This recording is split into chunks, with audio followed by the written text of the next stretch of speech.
Welcome back to the Harbor Podcast. Summer's over, boys. It's the first weekend of fall. We're doing a summer roundup. All the shit we watched this summer that we haven't talked on the cast yet.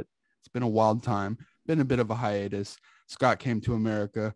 We bulled. It was cool. And now we're back.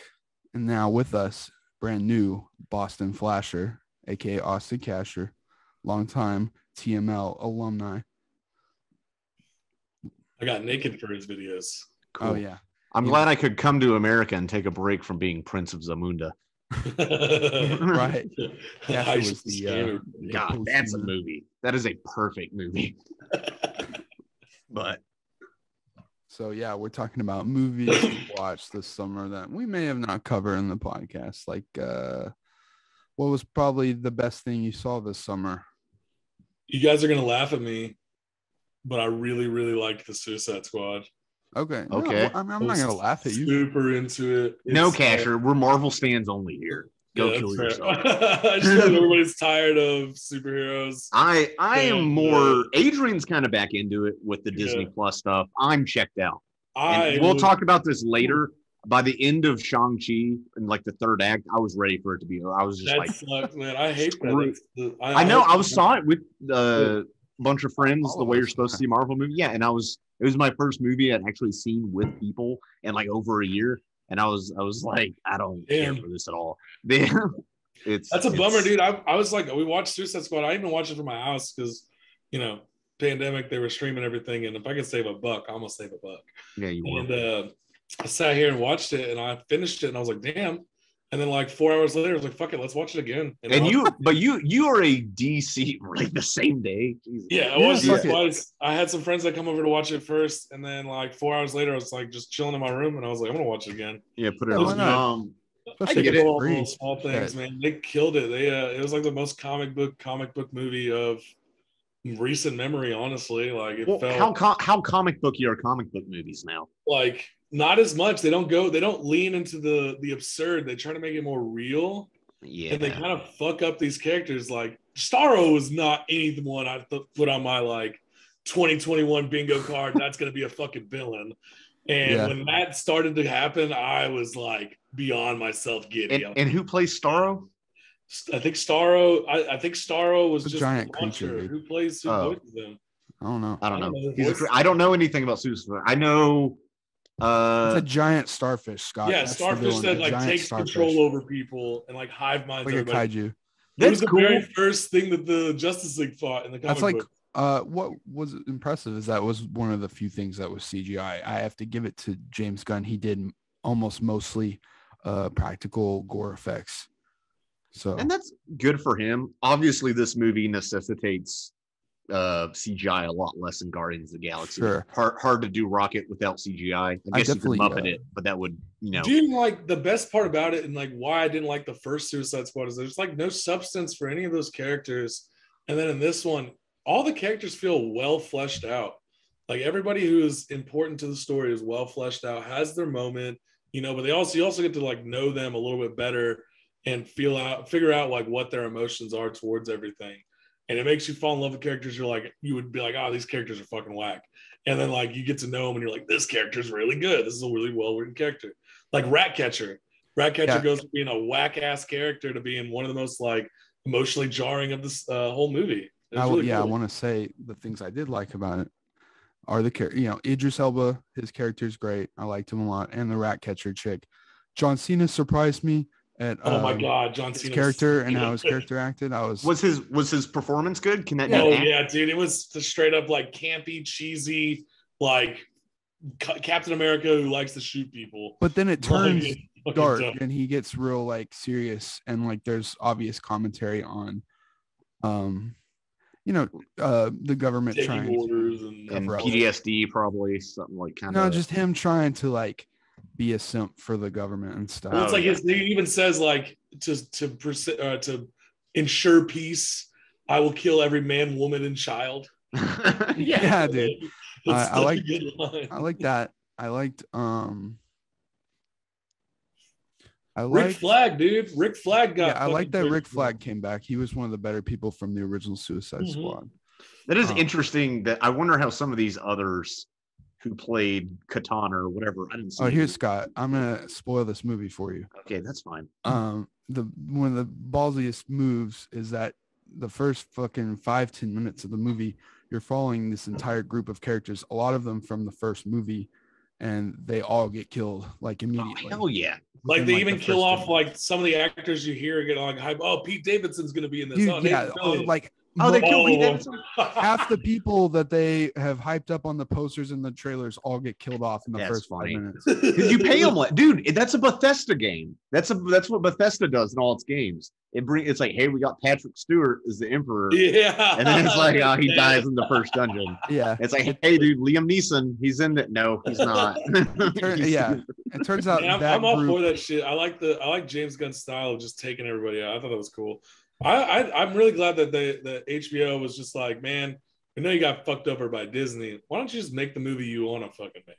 Well, here's the thing. And like left them alone. I appreciate the movie and I had fun watching it, but if it would have came out 5 or 6 years ago, it would have had more personal longevity because it's just there's too much out right now. And personally, it didn't do enough new for me to want to keep revisiting it. But I can see why you would. Yeah, that's a fair point. I think DC needs to say fuck what they're trying to do with all the Snyder shit. I'm not big into it. The Snyder shit's over with. Well, we got like the Flash and stuff that are still part of that timeline. Like, and I know this is technically part of that timeline. I think they do really well focusing on these really niche characters.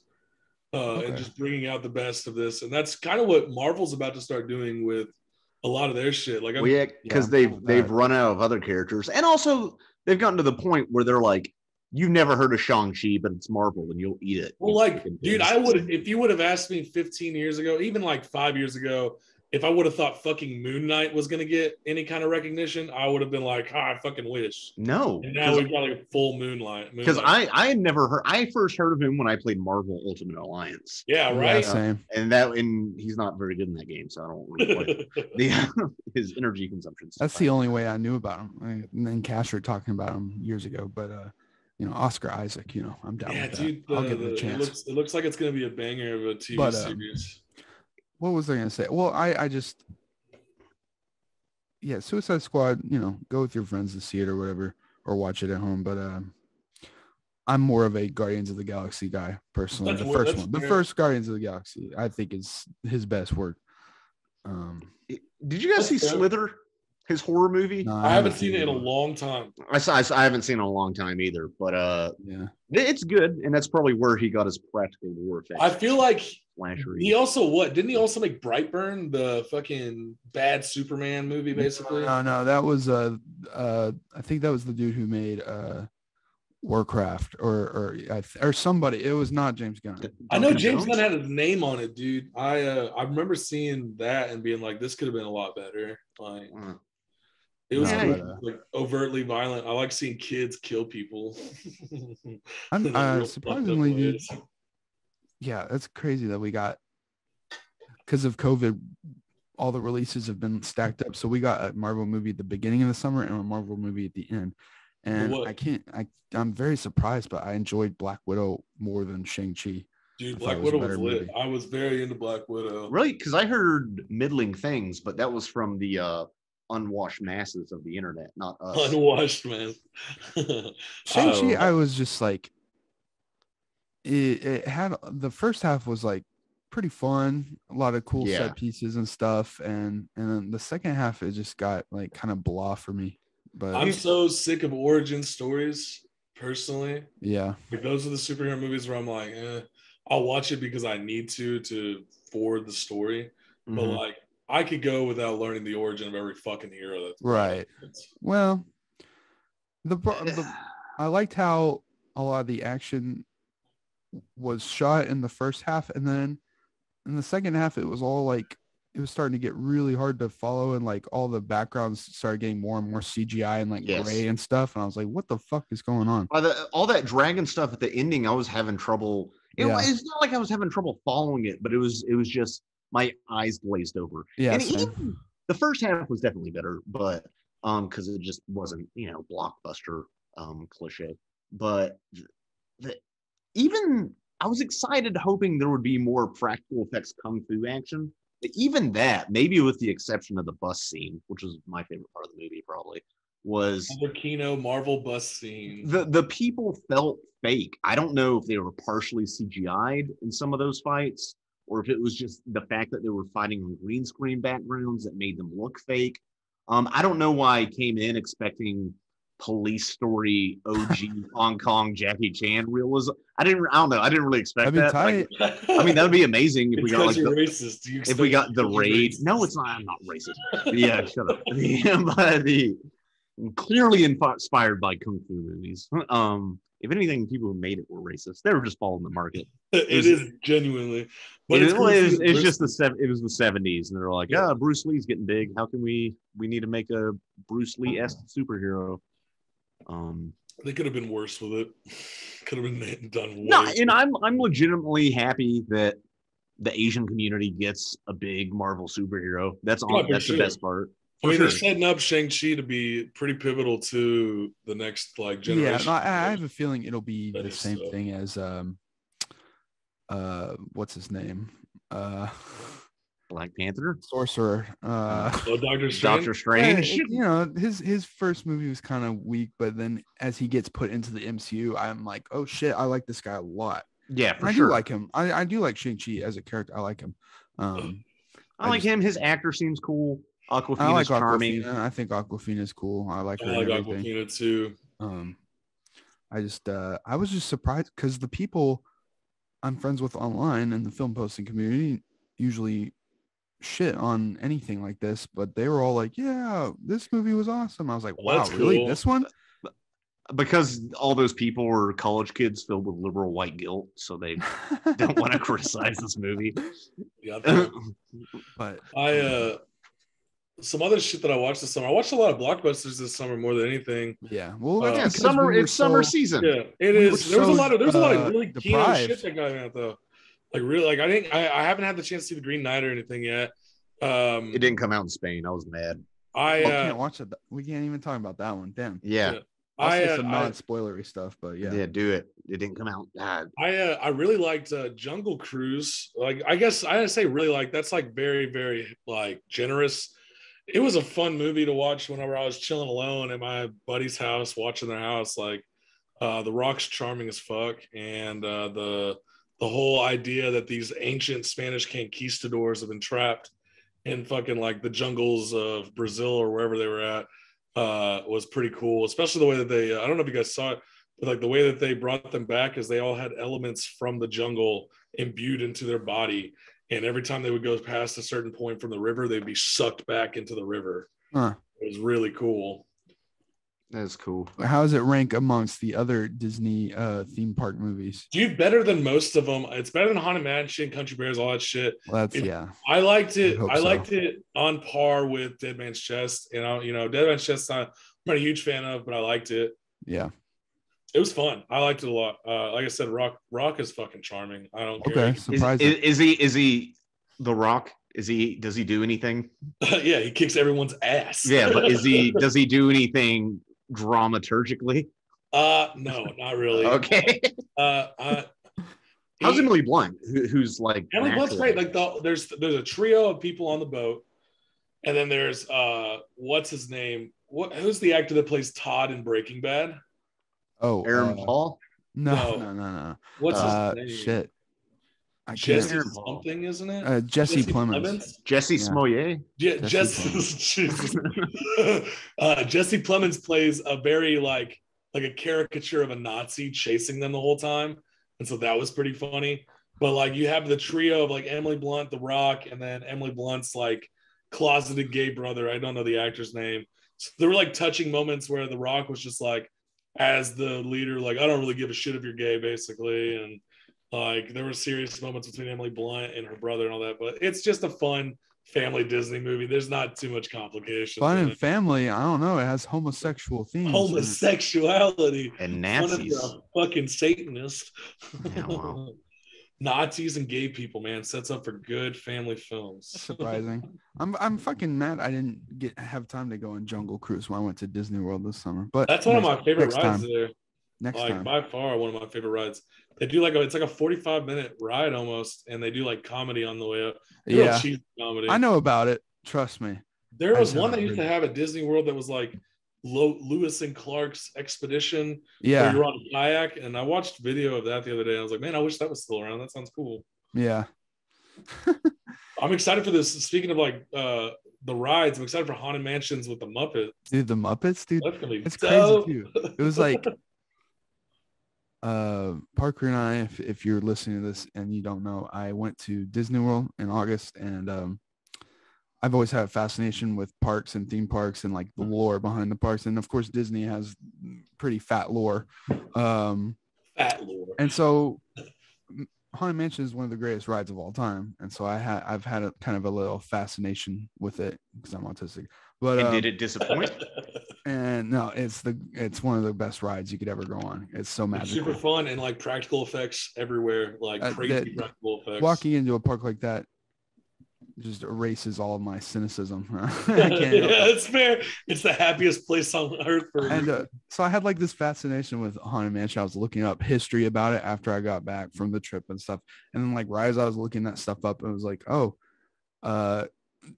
yeah, Muppets Haunted Mansion special coming. I was like, wow, that's cool. And then like 2 days later, they're like, oh, and we're also making a remake of the theatrical film. I was like, oh, okay. And they're really digging into the Haunted Mansion. I want them to get like Pirates of the Caribbean level, like scary with it, like get like freaky. And bring back Eddie Murphy. No, I think we're good on that. He had his chance.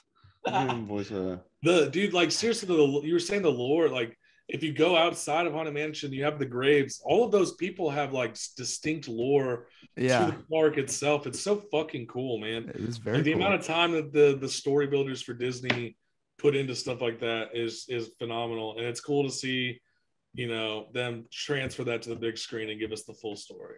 Yes, viewers listening, go to Disney Plus. One of the best things you can watch on Disney Plus is the Imagineering story or whatever. It's it's a documentary that goes in depth on the creation of Disneyland, creation of Disney World, how like certain rides and attractions were brought to life with the what do they call it? Imagineers or Imagineering, something? whatever fucking made up word. Crazy shit. Like the level of like technology they're using in the 60s and 70s to make these animatronics and magic is incredible. So that's because is the Haunted, it's still using the same technology from the 60s. Well, I mean, they update stuff, add stuff and update stuff, but like, I mean, a lot of it's old projections and dude, there's a woman whose mom was on the original, like they used her image as one of the original things on the ride in the crystal ball. Like a ghost. She was like, her mom's passed away, but she'll still go on that ride and be able to see like her mother like doing the scene through like the special effects, and it's really cool. It's actually emotional. Yeah, it is weird. It would be weird as fuck, especially if my mom was doing something really whack. But I think she's just like, well, if you had a hologram of your mom like in a donkey show or something. No, I keep that. I got what that. Fuck? What do you mean something weird? I don't know. Like maybe they were. Disney used to be like big into Nazis, right? Have you heard Defunct Land on YouTube? Defunct Land's the shit. Yeah, it's a good channel series. They have a whole thing. Disney threw this party for his employees, and they just crashed the estate. We're like, they got really dirty, fucking nuts. Yeah, because all those officers, the people are repressed, man. That's why any of these, any white program. Yeah, any of your I can't Disney college program people must be on codeine. Well, the difference is like this was like the fucking like 50s or something. Well, dude, I know someone. I used to work with someone who did the Disney college stuff back in the 80s. Wow. Oh God! Like, so they were all looted up. He's also like really weird, fucking into Disney. Has like Disney mouses going up his leg, tattoos. That's gross. This is he's really cool, but he's fucking. No, he's not. I will, but he was always talking about how strict it was. Like they couldn't drink, they couldn't what they did debaucherously because they couldn't drink or do drugs or anything like that. So they would just fuck. Everybody was fucking the whole time. I believe it. It's like camp counselors. It's like Friday the 13th. Yeah. Yeah. I before I knew that, I told my sister, "Hey, apply to it," and then I figured that out. I was like, "Don't you fucking dare!" But he was like full on old school Disney. He showed videos of like the old park, which like I don't know the way when you see old video of Disney World and stuff like that, that's fucking a nostalgic, really cool for me. And like I immediately start getting like really happy, and it makes my mood better. It's a good antidepressant. Well, also in I think was it Disney World or Disneyland in the late 80s, they had like a teen dance club there. And it was like, it was cool at first, it was like working, and it was pretty bumping, pretty popular, and then it started slowly getting out of hand and started like getting real like fucking hood. and people sneaking in. Well, it was just like it was supposed to be like a safe place for like teens to cut loose, and it started getting crazier and crazier, and then someone was shot in the parking lot. Jeez. While it was going on, and like they're like, no, we gotta wrap this shit up. What the fuck do they expect? It's Orlando, Florida. Like what? That's true. The happiest place on earth is also in the greasiest place on earth. I'm gonna end up killing myself at Disney World to see if I can make you less happy. You make it less happy just by being there, Casher. Don't cut yourself short. I make it less happy when I have to get on one of those fucking carts and ride it around the whole place. Should we make a video? Like, we need to do a cynicism test and see if Disney can erase my cynicism. No, it's pretty fucking baller. It's pretty. I'm sure I can appreciate the crap. That's like my secret, man. I can't. I'm Disney cucked in a lot of ways. I love that shit. I don't blame you. What was it? This isn't Disney related. Well, I guess it might be. There's in California, they had a pop-up like really beautiful Studio Ghibli like museum set with like all the set pieces. Like it took scenes from the set or from the movie and then built them up throughout this entire building. And like you got to go in there, and it was real cool. That's fucking sick, dude. Yeah, that was like, damn. I really wish I lived closer. I only got to see. They only allowed one picture to get out from the inside of it, and it was the tree. In Princess Mononoke, where they shoot down the forest god, it's that tree and the lake around it, with like Mononoke sitting there trying to heal him. I was like, damn, and it's like dark, and the only thing that's glowing is the tree. That was really, really cool. That is really cool. Like, I want some shit like that. I also want to go to the Mario World fucking. Oh, I want to. Oh, yeah. I would. Speaking of Mario, can we talk about that news real quick? Yeah, homophobic Mario. That's been running to the ground for the last 4 or 5 days. Yeah, I know, but we need to at least mention it because I need Charlie Day to go in there, and I need him to then be like, "Hey, Luigi, you need to help us," and it's all in his head, and he's just been huffing paint the whole time. He's like, "Yeah, Mario, I'll go and fight the toads." And he's in character, so yeah. Cool. Well, one thing I want to bring up that I don't think people have brought up, or at least I'm sure people brought, not that I've seen, is so Illumination is making it, who make Despicable Me and Minions.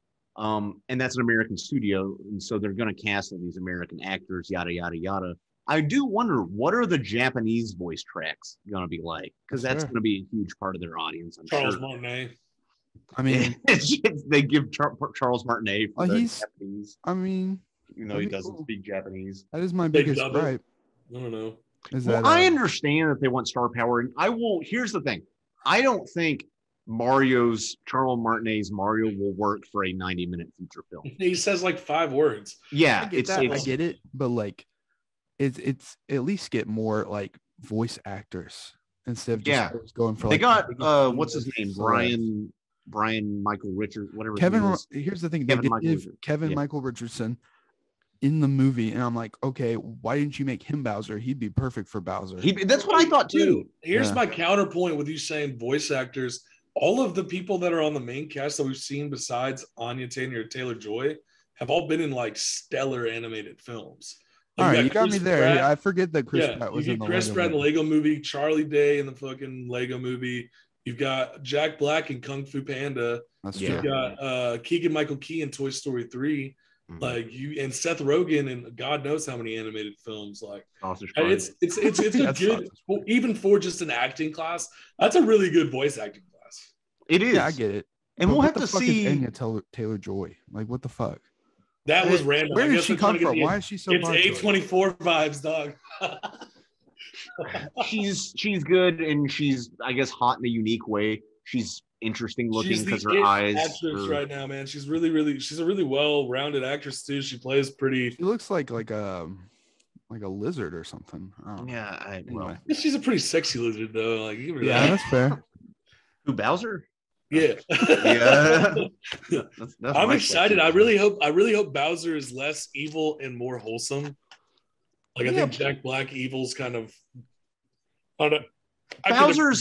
Bowser's chaotic neutral, honestly. I want to see him I want to see any of the Koopa kids or like Baby Bowser.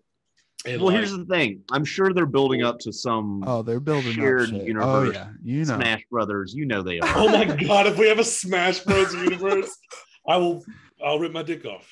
Yeah, okay.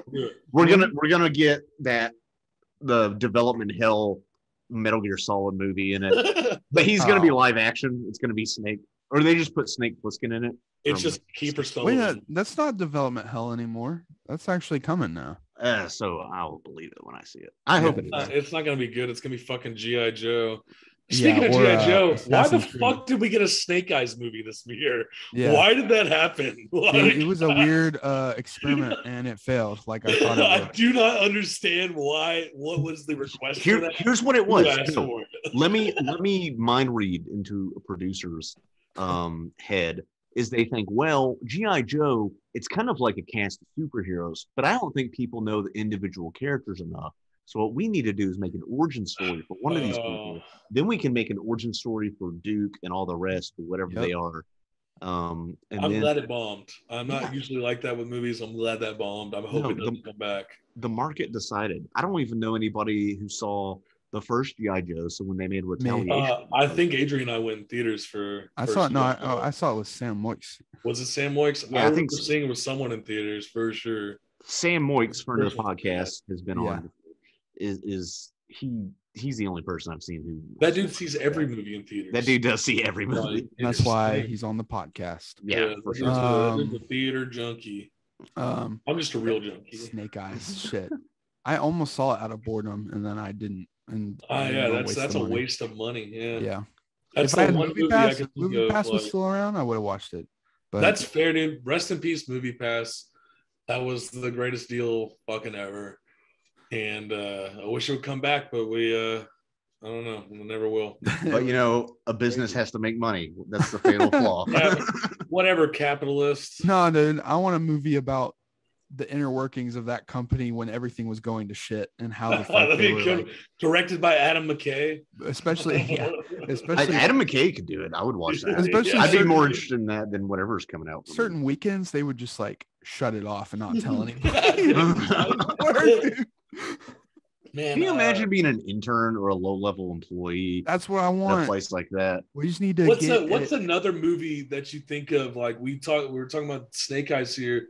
What's another movie you think that they does not need a fucking sequel, but might still get one for the cash grab? Joker. Since we're talking about, that could be it. Yeah. Dumpster. I made $1 billion. Why would? Would the shareholders? Tom Phillips. I'm pretty sure is writing it.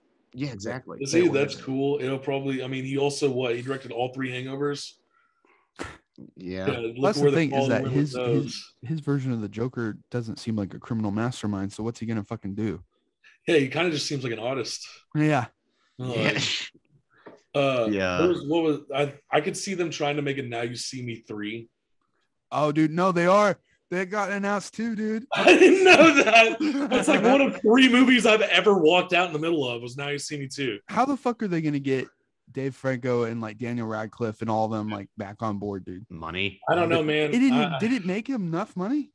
I don't think the second one did. I literally walked out in the middle of it and asked for my money back. The movies like that have to be a laundering scheme or tax scheme or something. There's some movies I see. I'm like, I think that's like Uwe Boll. His stuff was all just tax schemes. Viewers, it's like Uwe Boll had like his own money though, didn't he? Like him and I so had his own money. He definitely had at least a bit of his own change to put. Or like it's like this Dear Evan Hansen shit that's coming out. Like Ben Platt's dad's the one who produced the fucking play and the movie.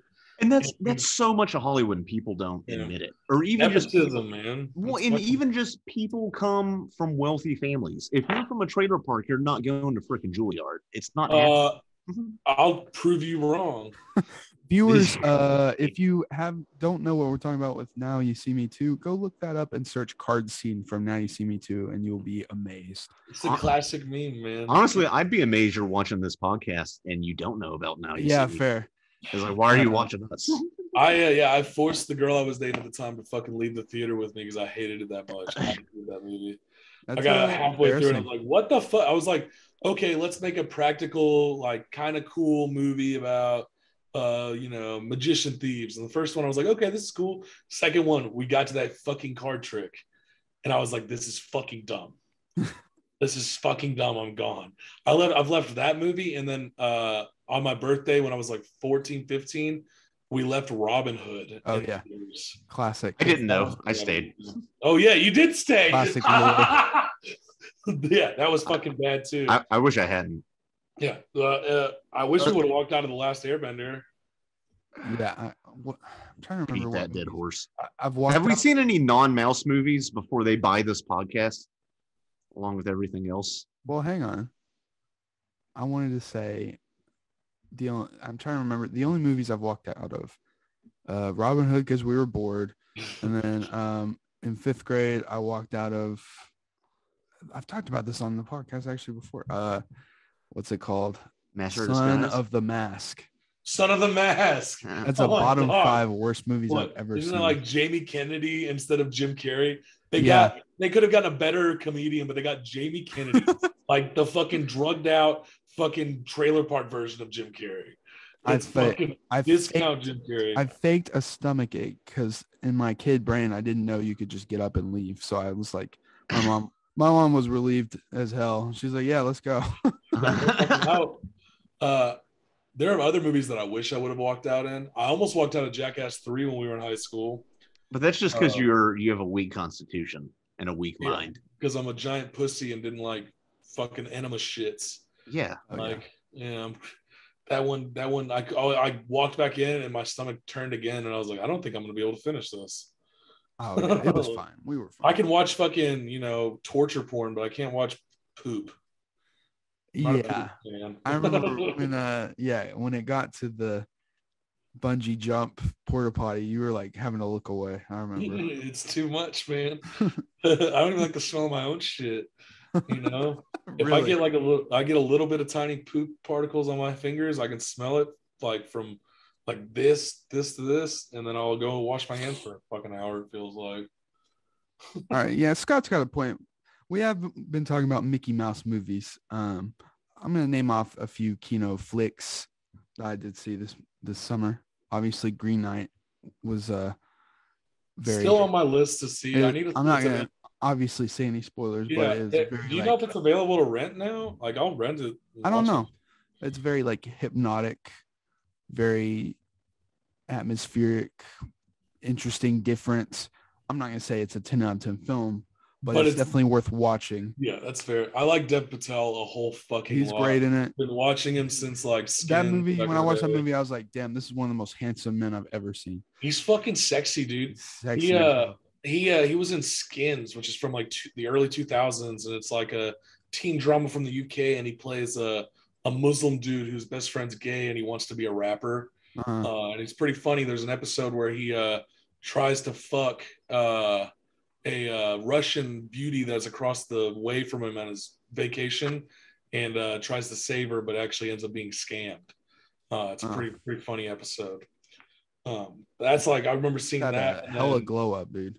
Oh, dude, absolutely. Even from just like, what was it, Slumdog Millionaire to now, like, yeah, it's insane. He only puts out like really, like, dude definitely reads his scripts and chooses. Yeah, for sure. That's for sure. Of course, Green Knight's good. Another A24 movie, Zola. Might not be for everyone, but I enjoyed it. Very unconventional style. And the story of that's fucking about sex workers getting into trouble in Florida, and it escalates.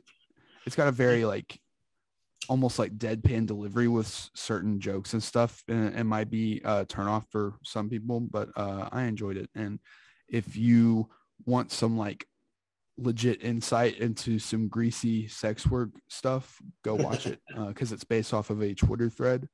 And I went and read the Twitter thread after I watched the movie, and I was like, this is cool. That's another one that didn't come anywhere near where I was at. Yeah, well, where I live, I get all the Kino classics. So yeah, that's what you get. I've even got even that new French film that everyone's talking about is coming here. Which one? Oh fuck, I can't remember. Here, let me take a. I'm gonna take a piss real quick. Okay. Sorry. Okay. Can we maybe cut around this?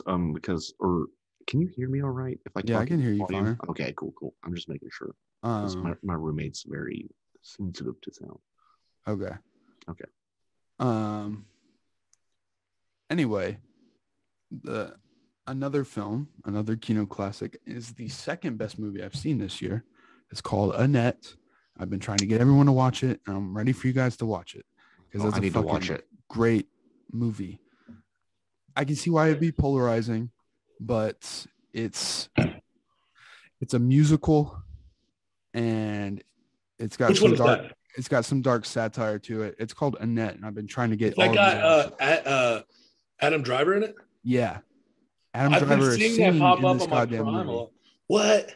And he plays this like manic stand-up comic. So I'm sold. I like it. You know, Scott Keaton movie. This is a weird thing, and it's very self-serving.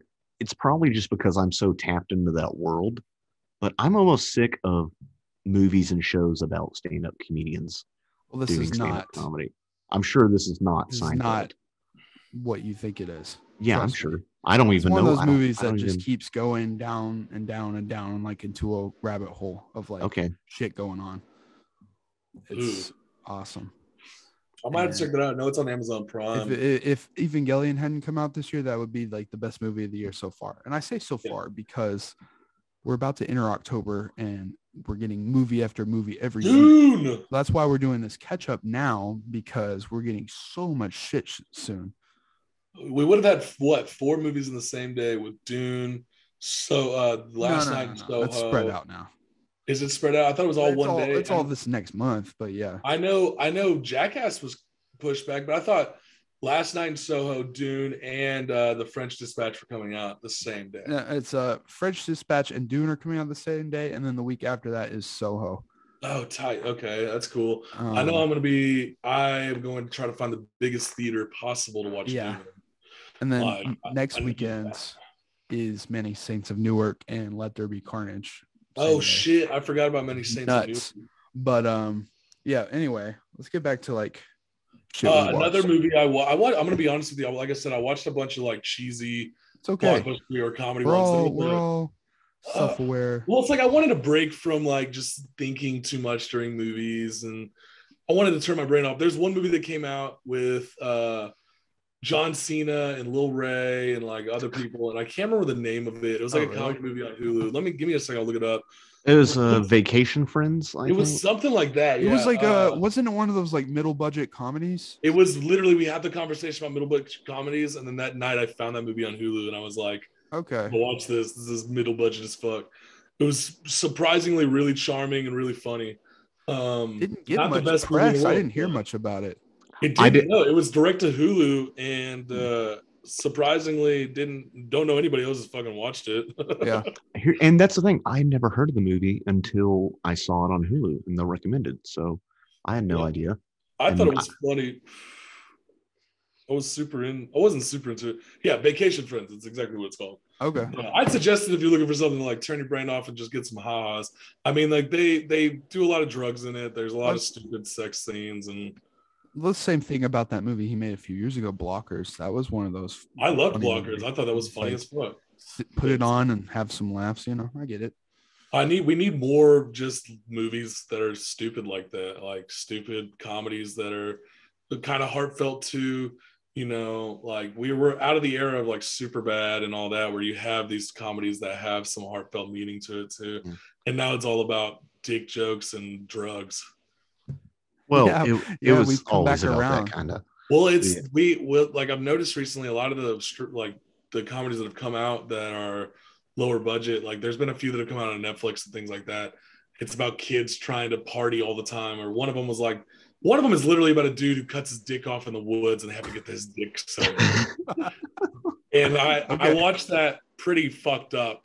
And I enjoyed it while I was fucked up. Tried to watch it again with my homegirl, and I was like, this is bad. Well, I think, here's the thing. I think you just said it.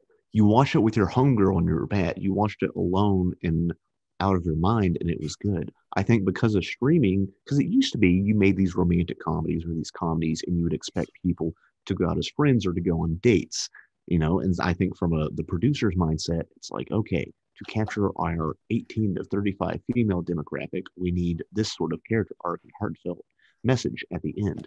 But now I think because of streaming enables, or rather encourages, that turn your brain off kind of mindless comedy. So we're going to be seeing more of that. The medium is the message, brah. Yeah, I really think you're onto it. I think there's no like middle ground where you can have it's either going to be what you said or it's going to be really overcomplicated, contrived bullshit that they try to stream immediately. Just fine, because we got plenty of that intellectual comedy in the early 2010s, mid 2010s, and now we can revert back to dick jokes. I'm fine with that for a while. It's like, you remember that movie that came out, The Big Sick? Yeah, I like that movie. Yeah, it was great. It was well, like, there was a good fucking story. There was some heartfeltness. Yeah, I've heard good things. I got bored and turned it off. That's right. It's kind of here's the difference. Here's the difference. I watched that movie in theaters on a date, and that completely changes the movie experience for something there like you go. that. Yeah, that's perfect. That's a good way to look at it. I watched it by myself, and I enjoyed it. Yeah, I like Kumail, whatever his fucking name is. Kumail Nanjiani. I like him a lot. Yeah, Beta Male is one of my favorite comedy albums. I like Silicon Valley a whole lot that he was in. But that movie, I want more like thought-provoking comedies like that. Like, I don't know, I really enjoyed that. It brought it, like 50-50 was another one that emotionally hit me to the point where I was like crying and had to call someone. I was like, yeah, wait, you're my fucking buddy, like we're good friends, you would do this for me. 50-50 is my 50-50 is also my review of the movie. Fair. I kind of wish he would have died at the end. It would have made it way more. I think it would have made it way better too. Yeah. I don't know. I'm not a fucking nihilist. I'm glad he lived. That has nothing to do with nihilism. I'm saying like it would have been a tragedy, but like it would have been really emotionally resonant. What? Yeah. But I still like that movie. I own it, so Well, it's also, like I like the emotionally jarring. Then I also like stupid ass movies like The Night Before. I'm gonna rewatch that when it gets closer to Christmas, because I haven't seen it since it came out. And it's really good. It's gonna throw me back to the 2015 era. And yes, I'm absolutely. looking forward to it. Yeah, I mean, I like that movie because I saw it with you guys. But then again, I don't know if I like that movie watching it myself. I think my girlfriend would like it. So yeah, well, you have a girlfriend, so they have really good chemistry together. I don't like Joseph Gordon-Levitt a whole lot, but I do. I want to rewatch Looper. I haven't seen that in forever. Looper's fucking great. I haven't seen that since we would just throw it on at Mist and watch it. Yeah, God. For some reason, there was a DVD of that and the Girl Next Door. Then we found the hidden fucking gagging porno that the homeless dude had underneath the couch. For those of you listening, Mist was a hookah lounge that used to be located in our hometown and was odd. We partied at. God, I would go there. I would work at the video game store from like 10 a.m. to 4 p.m. Shout out Game Point. 4 p.m. to like 2 in the morning. I'd fucking go to Mist and party and work and stuff like that. Yeah, Casher and I would get off work and then immediately like spend our fresh paychecks on like liquor and candy. Yeah. Baja Blast freezes with fucking bringing you your first one, dude. You didn't have big boy bills back then, Yeah. So I was like, well. Or you just had big boy bills, but you didn't give a fuck. Yeah. Back when I fucking didn't care, I was like, nah, cool. And so we would, they had like a little TV in there that, we would chill in there during the day when they weren't open with people that we knew. And they would just have like the same like 3 movies on repeat for some reason. And they were The Girl Next Door, Looper, and Grandma's Boy. Grandma's Boy I've watched way more times than I fucking want to say because of that place. And that was back when I was in my 19, 20-year-old staunch era of like, oh, this has a certain score on Rotten Tomatoes. Fuck this. I'm not gonna watch this. And then it came around on Grandma's Boy. I was like, okay, this is stupid. I like this. Grandma's Boy knows what it is. That's the cult classic. Yeah. The best character in that whole movie is that guy who thinks he's a fucking robot. Yeah, for sure. Beep beep boop beep. If they made that movie now, it would be Adam Driver. But yeah, it looks like Adam. It looks like the fucking aborted fetus of Adam Driver grown up. No, I mean, speaking of Anya Taylor-Joy, Adam Driver's getting put in everything, but I'm actually totally cool with it. Oh, I'm fucking cool with it. Shit. I'm just like, you can put him in every movie. That makes me feel bad for Daisy Ridley though, who's having trouble just like Luke and just like fucking Anakin. Yeah, well, maybe pick your scripts better. No, I mean, it's the classic. We don't want to cast them because they're too iconic in Star Wars, even though Adam Driver is probably the most iconic out of the whole sequel. Yeah, and Oscar Isaac. Yeah, Oscar Isaac clout before. Yeah, he was like the clout pulling, and then Driver was the fucking foreman of the whole new trilogy. Mm-hmm. Daisy Ridley was just like a woman. She was a nobody. She was a woman. Yeah. No, I think she's a great actress. Yeah, I like her. I don't think I've seen her in much outside of Star Wars, but I like Daisy Ridley. I think she was in like that Murder on the Orient Express, I think. I never saw that. I never saw it, so I was hella uninterested in that. I know Sam likes that one a lot. Didn't they came out with did the sequel ever come out? Or I think it's coming out like next year. It's like Death on the Nile or something. Yeah. You know what it reminded me of? It was like in the same vein as when they made with the Lone Ranger remake. I was like, this is kind of like the same vein. Like, it's just something dumb that doesn't need to come back. I heard that was a slug, dude. The fucking Lone Ranger. Yeah. You ever want to see fucking Johnny Depp in red face? Yeah, dude. Pretty fucked up. Tonto, how?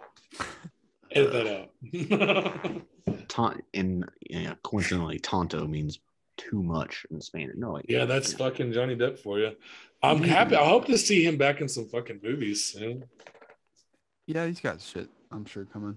What do y'all think about this new announced fucking Fantastic Beasts? Why are they still calling it Fantastic Beasts? I could give two shits, dude.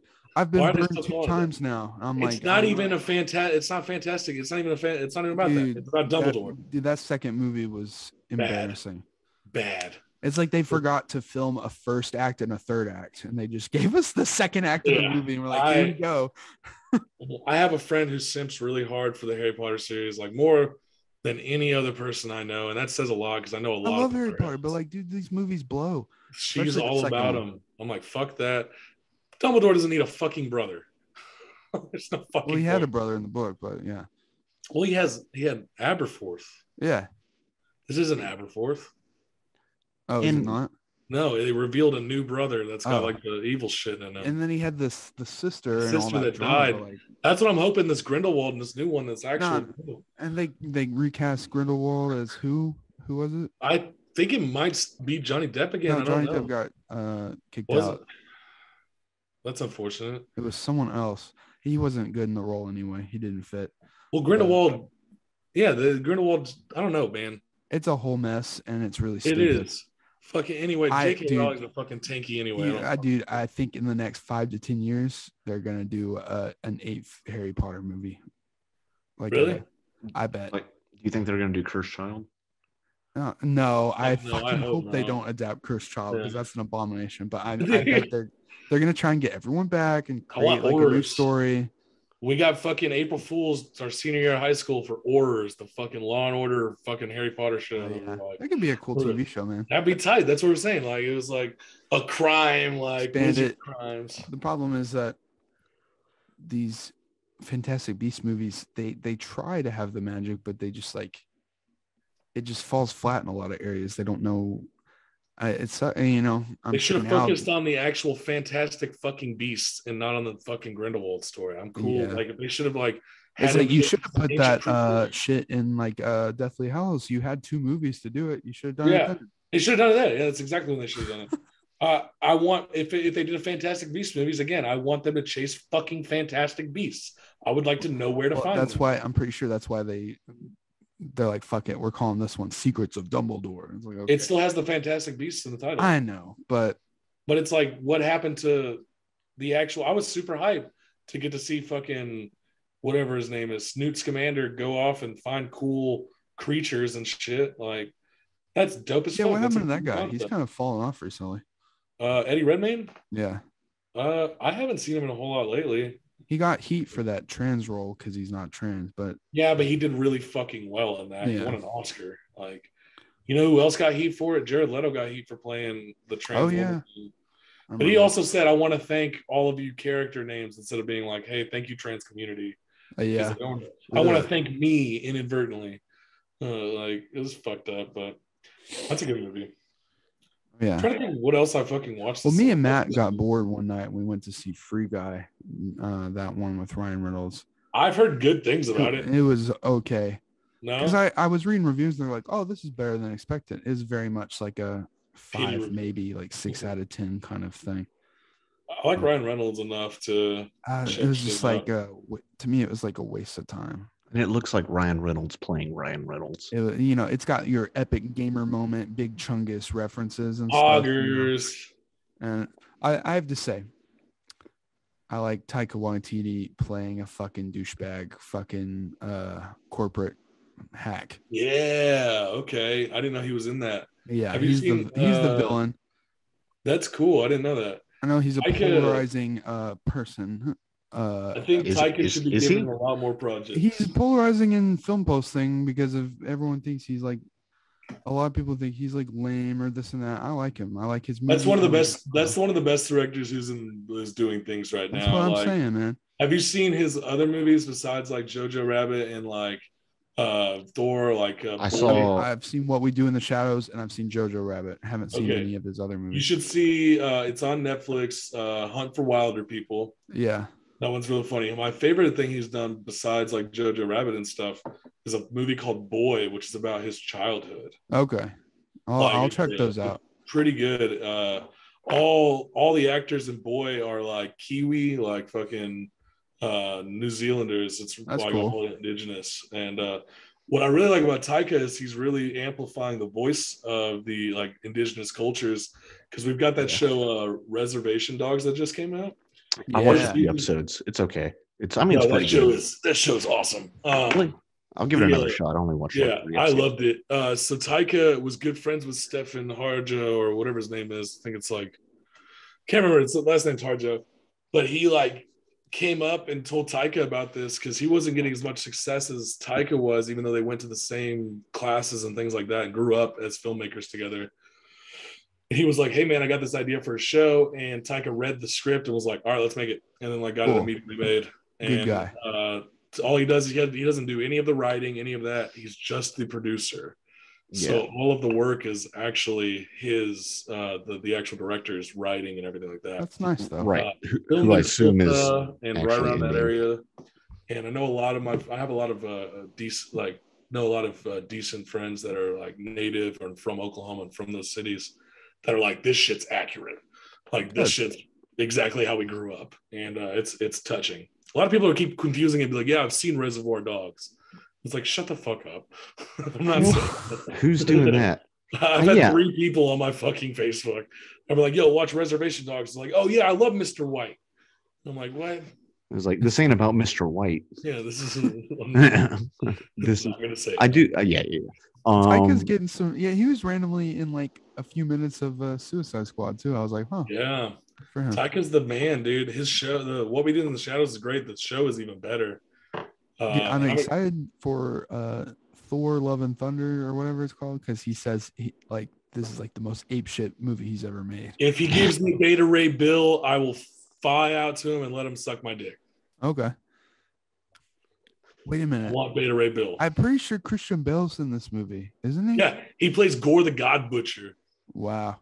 Who is the guy that makes Thor lose his hammer. And then we got ripped. Fucking what's her name? Natalie Portman. Yeah. What's funny is like Jane Foster, the reason why she becomes Thor, like one of the main reasons in the comics is she has cancer. Oh. And so when she's like going through chemo and she goes to Thor, it stops her cancer while she's in Thor. Wow. So I wonder if they're gonna put the cancer in with Jane Foster's character, because it's like a major contributing factor. It might. Also, I mean, she's like a way better Thor. Just like politically, and like she doesn't fight everybody. She's a really good I'm sure. He's less of a meathead, I assume. More of a diplomat, yeah. Yeah. you know, Thor's done his shit. He's saved the 9 realms and he's done all this shit, you know. So yeah, but he or she, what was I gonna say? I don't even know. Never mind. I don't even know.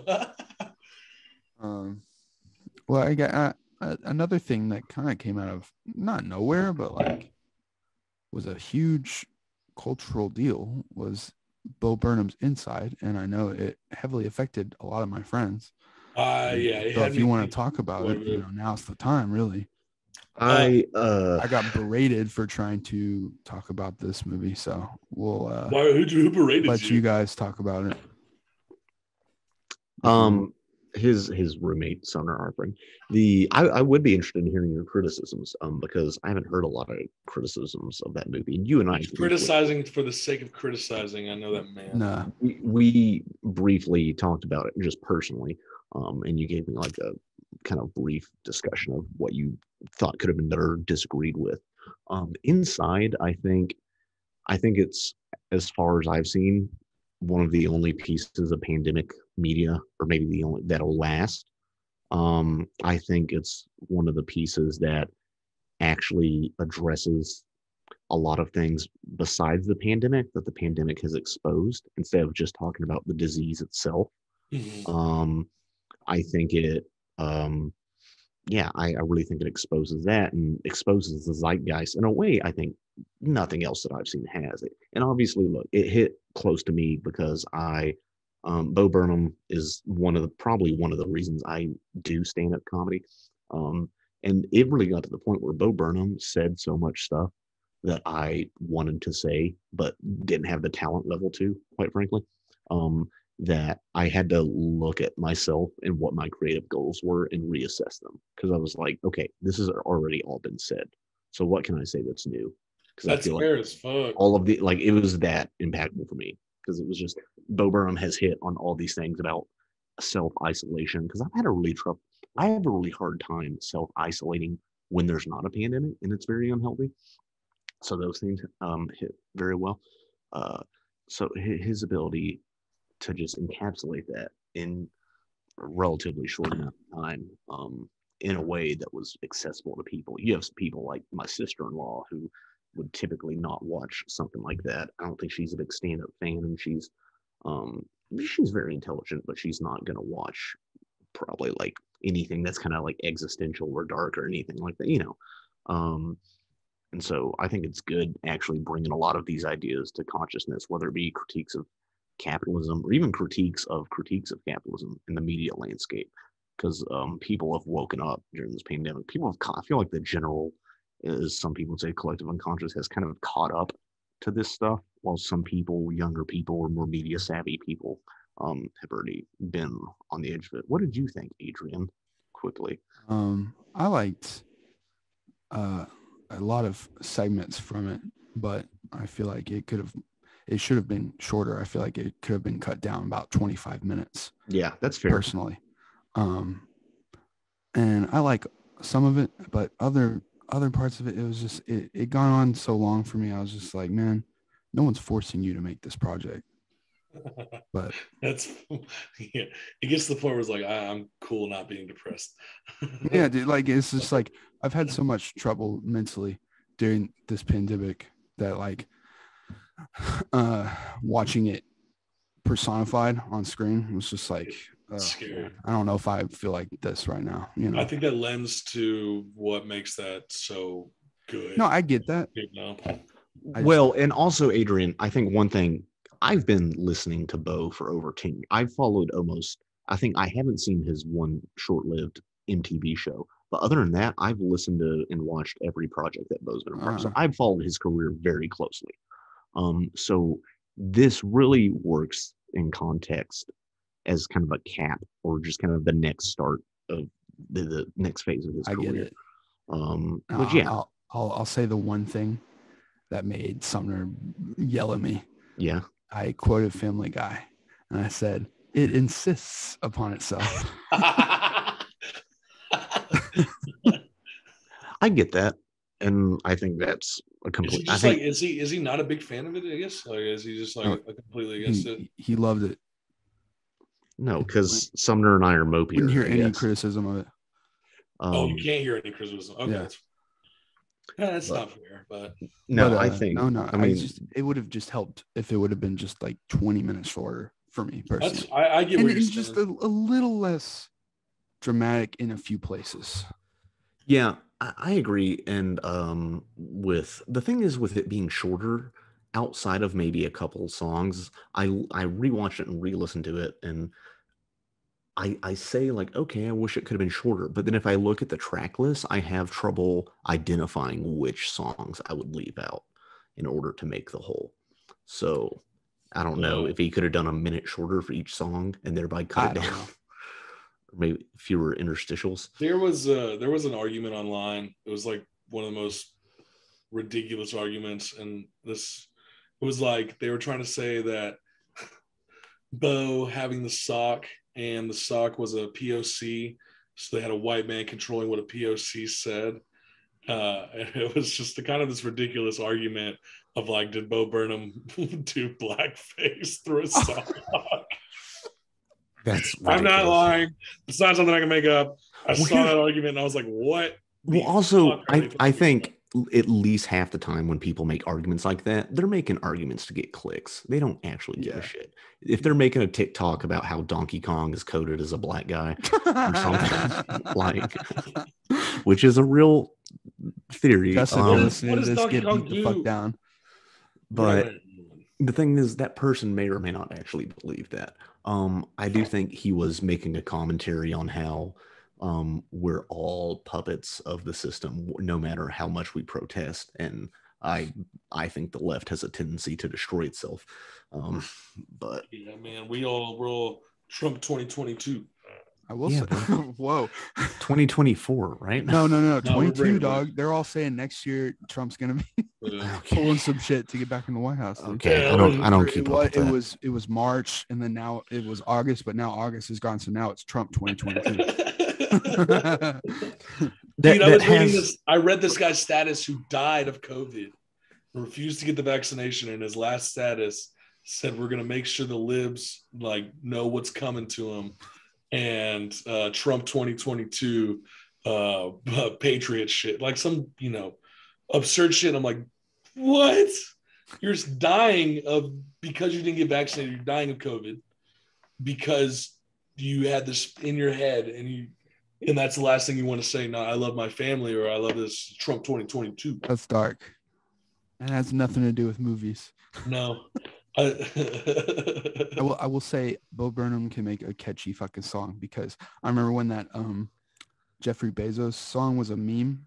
It was like in my head every single day.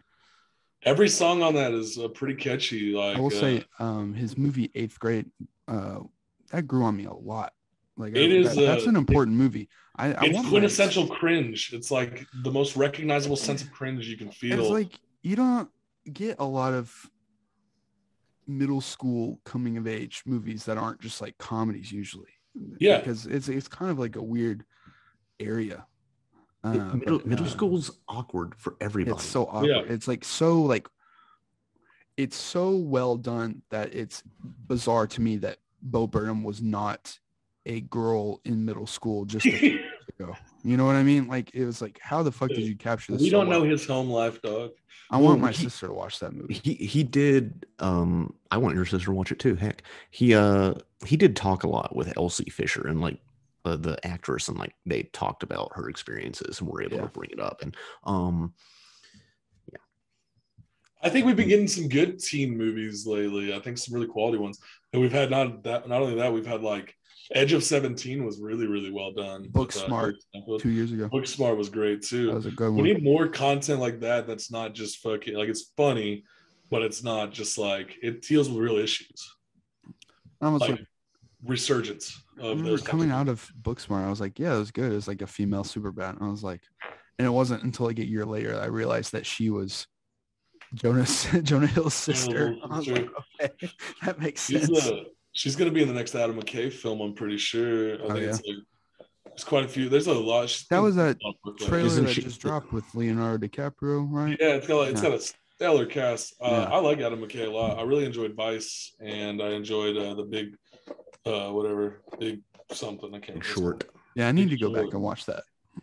The Big Short's actually, as much as I am an advocate for the theater experience, it's really good when you can pause the movie and look up the financial terms on Wikipedia, so you know what the hell they're talking about. If you're like me and have a weird relationship with money.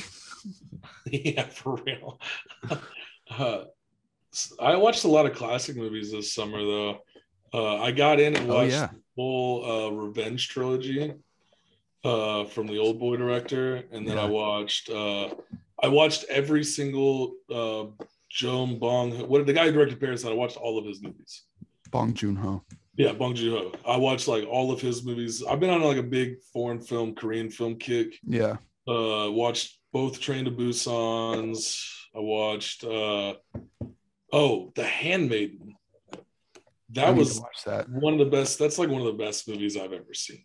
Like, I need to watch that. I'm gonna have to beat off first before I watch it. Though. Oddly, the sexiest movie I've ever seen too.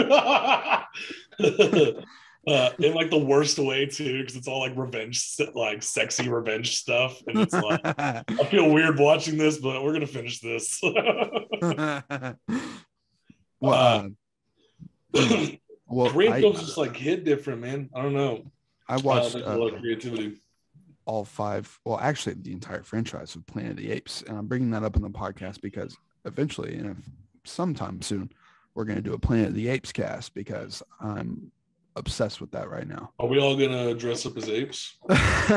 I was considering it. That'd be cool. Or maybe even buying a bunch of bananas. If I just had an ape costume lying around, you bet I would. But I don't. Gotta be naked, man. We all kind of yeah. Cash is already wearing his ape costume.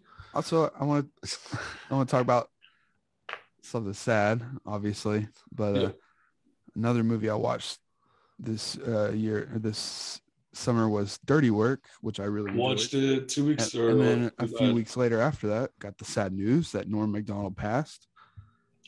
It was really odd timing too, because I'd spent the summer like watching a bunch of his podcasts and like stand-up shit and like SNL stuff, like really like diving in on him. And then that happened. It was devastating. So yeah, man, that was one of the. I was like, man, there's not been a death since like a Big Bourdain fan. That's like I've been like, damn, this fucking sucks. This was the biggest one for me since Mac Miller. So. Yeah, Mac Miller was another one that was big too.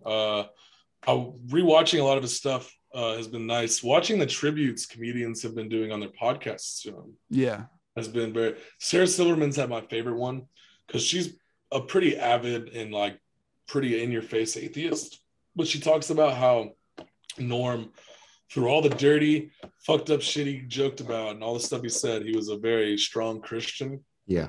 And he was at the end of her podcast, she looks at the camera and she goes, Norm, there's not anybody else I wish for more for this wish ever than I hope everything that you thought was true and you're truly happy now. And I was like, damn, that fucking hit. I was like, that was a really strong fucking thing. I don't know. I'm not religious, but I admire people who are religious in a healthy way. Yeah. Like, I like gospel music. I like shit like that. And I like seeing the way people. Donda album of the year. Yes, sir.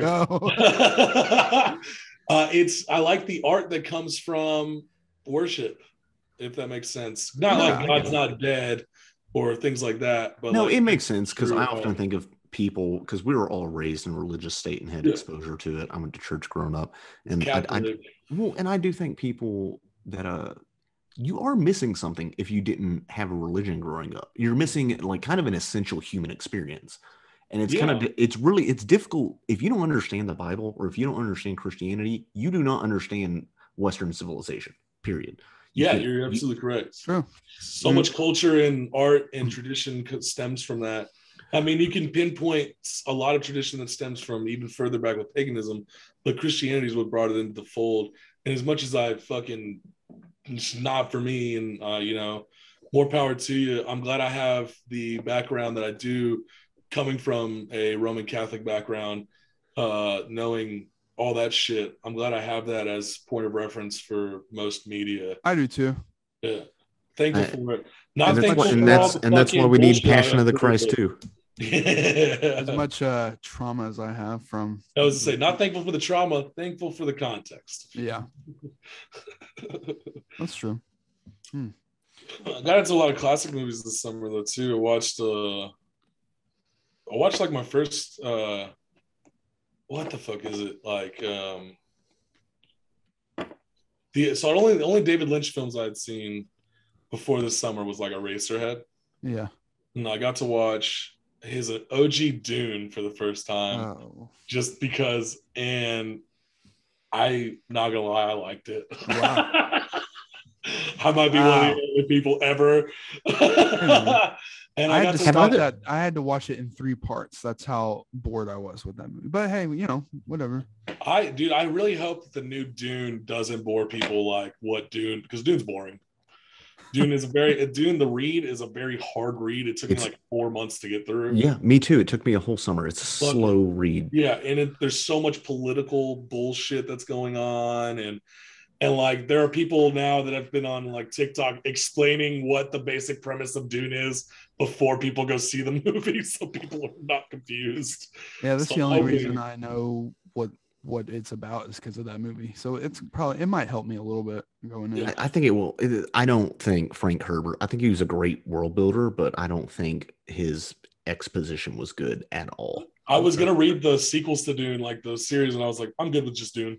Yeah, I don't need them. I'm sure they're cool, but yeah, I'm cool with it. Also, he kind of died before he could finish it. He died in his mid-40s, unfortunately. That sucks. Yeah, I didn't know that. His son kind of finished it out. We got the new Lord of the Rings series coming out and stuff too, which is cool. Did you guys see the opening to Cowboy Bebop? Yeah.